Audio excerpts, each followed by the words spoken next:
अस्सलाम वालेकुम। I hope you all are good. I know आप में से मोस्टली की स्टेज करीब है, तो आई थॉट के मुझे चैप्टर वाइज आप लोग को बता देना चाहिए कि आप लोग ने स्टेज किस तरह से प्रिपेयर करनी है। सो इस वीडियो में मैं आपको बीडी के चैप्टर वाइज बताऊंगा कि हर चैप्टर में से इंपॉर्टेंट क्या है। ये वो चीज़ें हैं जो आपने लाजमी करनी है, छोड़नी नहीं है, ठीक है। बाकी फिर भी आपके पास टाइम है तो आप थोरली सारा कुछ चैप्टर को रीड करें।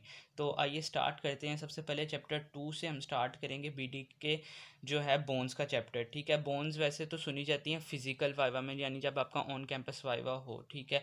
तो रिटर्न अगर आपकी स्टेज है तो उसके लिए बोन्स अगर आप नहीं भी प्रिपेयर करते तो कोई मसला नहीं है, लेकिन अगर कर लेते हैं तो अच्छी बात है। आगे मसल टेबल्स आपने करने हैं तो उसमें आसानी हो जाएगी। बोन्स के लिए आप लोगों ने क्या करना है, अपर लिम्ब से जो आपको बोन्स पता है कि clavicle, humerus, scapula, radius ulna, ये सारी बोन्स आप लोगों ने करनी है। करनी कहाँ से हैं ये आप लोगों को मैं पहले भी बता चुका हूँ। वेरन कायरा का यूट्यूब चैनल है, वहाँ से आपको अच्छी तरह से मिल जाएगी। ये आपने बोन्स प्रिपेयर करनी है जो मैंने बताई, यही 5 बोन्स हैं अपर लिम्ब से जो प्रिपेयर करनी है। इसके अलावा कार्पल बोन्स होती हैं। कार्पल बोन्स जो है ना, इनके आपने सिर्फ नाम याद करने हैं क्योंकि ये वाइवा में अक्सर इंपॉर्टेंट है। इसके अलावा जब आपका वाइवा हो या ओसपी हो, उसमें आर्टिकुलेटेड हैंड पड़ा होता है तो वो उसमें किसी भी बोन पे मार्क लगा होगा तो वो बताएं, मतलब पूछेंगे आपसे कौन सी बोन है। तो आर्टिकुलेटेड हैंड जो है, इसमें बोन्स को आपको तरतीब से पता हो, पहचान हो कि ये कौन सी बोन है, तो वो आपने लाइन वाइज याद करनी है। प्रॉक्सिमल रो में मीडियल टू लैटरल क्या है और डिस्टल रो में मीडियल टू लैटरल क्या है, इनके सिर्फ नाम पता हो, बाकी थोड़ा बहुत पता हो लार्जेस्ट कौन सी है, स्मॉलेस्ट कौन सी है, एक्सेट्रा, इस तरह की चीज़ें। उसके बाद आ जाती है मेटाकार्पल्स। मेटाकार्पल्स आपको करने की ज़रूरत नहीं क्योंकि वो सेम ही होती हैं ऑलमोस्ट सारी। इनके अलावा इसमें जो क्लिनिकल्स आपने करने हैं वो हमारे पास, अगर हम देखें ह्यूमरस से, तो वॉकमैन इस्कीमिक कॉन्ट्रैक्चर इंपॉर्टेंट है, ठीक है। वॉकमैन कॉन्ट्रैक्चर जो है ये आपने करना है क्लिनिकल। इसके अलावा हमारे पास स्कैपुला में इंपॉर्टेंट एक क्लिनिकल है, that is winging of scapula. ये पूछा जाता है, अक्सर पूछ लेते हैं किस नर्व की इंजरी की वजह से होता है, तो लॉन्ग थोरेसिक नर्व की इंजरी की वजह से होता है, ठीक है। होता कि इस कंडीशन में वो पता हो। इसके अलावा रेडियस अल्ना के जो फ्रैक्चर हैं, कूलिस फ्रैक्चर, स्मिथ फ्रैक्चर्स, ये पता हो, ठीक है। और ये क्या कहते हैं, इसके अलावा हमारे पास मेटाकार्पल्स के अंदर फ्रैक्चर होता है बेनेट फ्रैक्चर और बॉक्सर्स फ्रैक्चर। इनमें से एक बीडी में भी लिखा हुआ है और एक केएलएम में है, वो आप लोगों ने देख लेना। अक्सर एग्जामिनर पूछ लेते हैं कि इनमें फ़र्क क्या है, बेनेट फ्रैक्चर्स और बॉक्सर्स फ्रैक्चर में क्या होता है।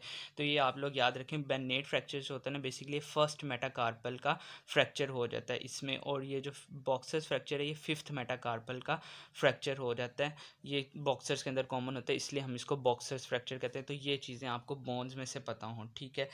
इसके अलावा अब आ जाते हैं नेक्स्ट चैप्टर की तरह, that is pectoral region. Pectoral region में से आपको मसल्स टेबल मैंने पहले भी बताया था, ये आप लोगों ने केएलएम से ही करने हैं मसल टेबल जितने भी हैं, ठीक है। इसके अलावा चैप्टर स्टार्ट होता है तो स्टार्टिंग में सुपरफिशियल फेशिया वगैरह है, वो क्यूटेनियस नर्व्स वगैरह, वो आपने सिर्फ एक नज़र देख लेना है, ऐसे इतना इंपॉर्टेंट नहीं है। प्लेटिज्मा वगैरह। जो मेन चैप्टर स्टार्ट होता है दैट इज़ फ्रॉम ब्रेस्ट, ठीक है। तो ब्रेस्ट आपके लिए एक इंपॉर्टेंट क्वेश्चन है, इसमें आपको पता हो उसका एक्सटेंट कितना है, वर्टिकली कितना है, हॉरिजॉन्टली कितना है, ठीक है। उसके अलावा निप्पल की लोकेशन किस रिब के लेवल पे या किस इंटरकोस्टल स्पेस के लेवल पे होती है, ठीक है। इसके अलावा कुछ टर्म्स हैं पॉइंट ऑफ इंटरेस्ट कह लें कि सस्पेंसरी लिगामेंट ऑफ कूपर क्या होते हैं, स्ट्रोमा क्या होता है, इसके अलावा पैरेनकाइमा क्या होता है, ठीक है। तो वो आपने थोड़ी बहुत डिटेल है, वो आपने बस एक नज़र देख लेनी है। इसके अलावा जो स्टार्ट होता है ना बेसिकली, वो हमारे पास इसकी ब्लड सप्लाई, नर्व सप्लाई, और इसके अलावा most important question of breast, that is lymphatic drainage of breast, ठीक है। तो ये वैसे तो वाइवास के लिए भी और रिटर्न के लिए भी बहुत इंपॉर्टेंट क्वेश्चन है हमारे पास। पेक्टोरल रीजन में से मोस्ट, अगर पेक्टोरल रीजन में से कोई क्वेश्चन आए तो मोस्ट प्रोबेबली वो हमारे पास लिम्फेटिक ड्रेनेज ही आता है। तो ये आपने अच्छे से करना है, ठीक है। इसके आपको पता हो कि लिम्फ नोड्स कौन से ड्रेन करते हैं और इसके अलावा लिम्फ वेसल्स कौन सी होती हैं जो ड्रेन करती हैं, ठीक है।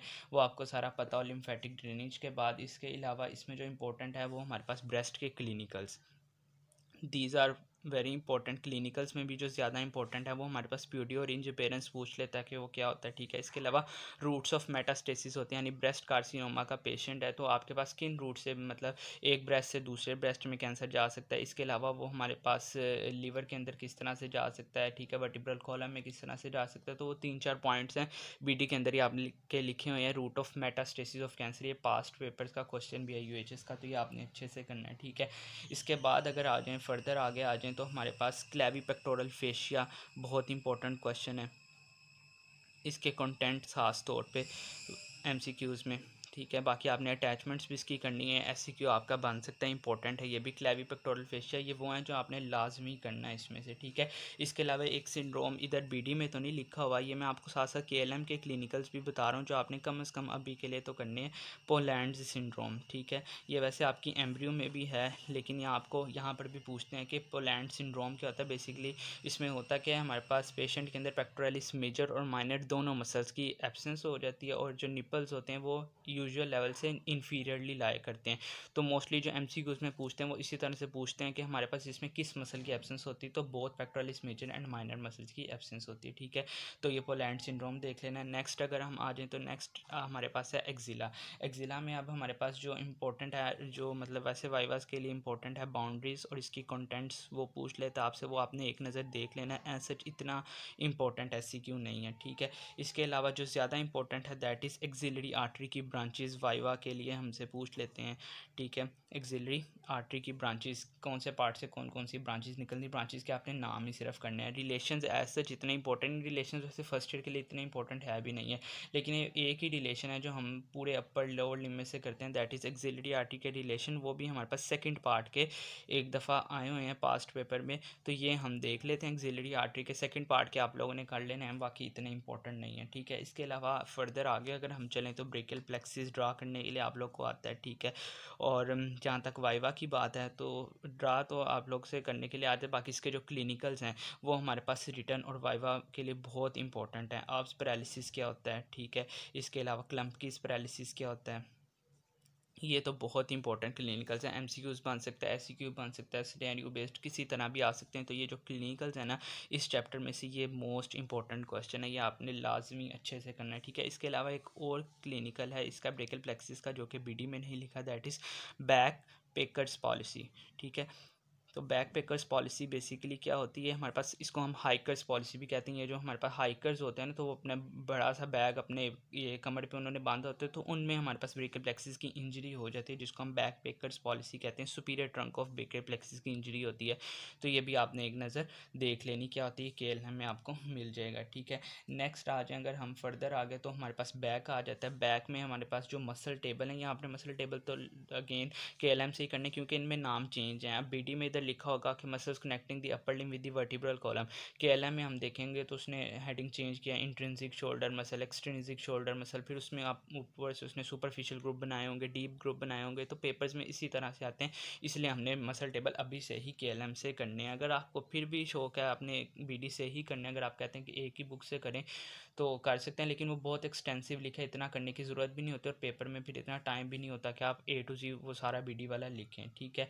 तो अगर फिर भी आपने करने तो आप कम से कम KLM वाले जो नाम है, मेन हेडिंग्स हैं, वो आप BD में साथ कॉपी कर लें, ठीक है। इसके अलावा ये चैप्टर छोटा सा ही है, इसके अंदर जो ट्राइंगल ऑफ ऑस्कल्टेशन है मोस्ट इंपॉर्टेंट क्वेश्चन है, और कुछ करें ना करें ये आपने लाजमी करना है। 2 नंबर का SCQ आ सकता है, MCQ जिसमें से बनता है, इसकी इंपॉर्टेंस क्या है ये आपने कर लेना है। इसके अलावा एक और ट्रायंगल थी, triangle of Petit, lumbar triangle of Petit, तो वो भी आपने रीड दे लेना है। ये ट्रायंगल्स दोनों इंपॉर्टेंट हैं, ठीक है।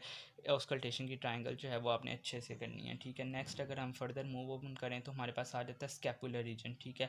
तो स्कैपुलर रीजन अगर हम देखें तो स्कैपुलर रीजन में जो ज़्यादा इंपॉर्टेंट है that are rotator cuff muscles, कौन कौन से होते हैं मसल्स ऑफ स्कैपुलर रीजन, वैसे तो सारे इंपॉर्टेंट है ना, वो हमारे पास कह देते हैं स्कैपुलो ह्यूमरल मसल्स बताएं, तो वो भी है, और एक रोटेटर कफ मसल्स के बारे में भी पूछ लेता है।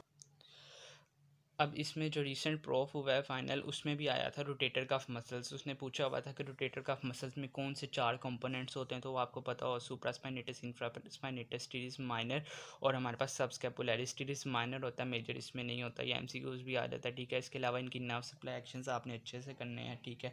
मसल्स हो गए, उसके बाद एक्सिलरी नर्व, आपको पता है एक्सिलरी नर्व की जो इंजरीज़ हैं बेसिकली वो हमारे पास इंपॉर्टेंट हैं। इंजरी टू क्लिनिकल वाइज अगर हम देखें तो इंजरी टू एक्सिलरी नर्व वो पूछ लेते हैं। सबसे पहले तो डैमेज किस तरह से होती है, तो हमारे पास वो जो है सर्जिकल नेक ऑफ फ्यूमरस, उसका फ्रैक्चर हो जाए तो उसमें डैमेज होती है, मोटर लॉस क्या होगा और सेंसरी लॉस क्या होगा, इसमें वो आपने देख लेना है। इसके अलावा जो इसकी इंटरमस्कुलर स्पेसिस हैं 3 जो हमारे पास हैं, क्वाड्रेंगुलर स्पेस, अपर ट्रायंगुलर और लोअर ट्रायंगुलर, ये स्पेसिस बहुत इंपॉर्टेंट है, इनकी बाउंड्रीज और कंटेंट्स ये लाजमी पूछे जाते हैं MCQs, SCQ, वाइवा हर किसी में, ठीक है।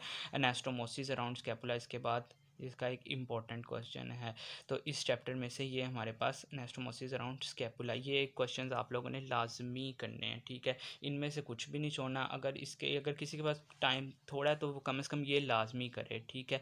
इंशाल्लाह इससे आपका कवर हो जाएगा। बाकी चैप्टर्स को मैं नेक्स्ट वीडियो में गाइड करता हूँ। Thank you so much.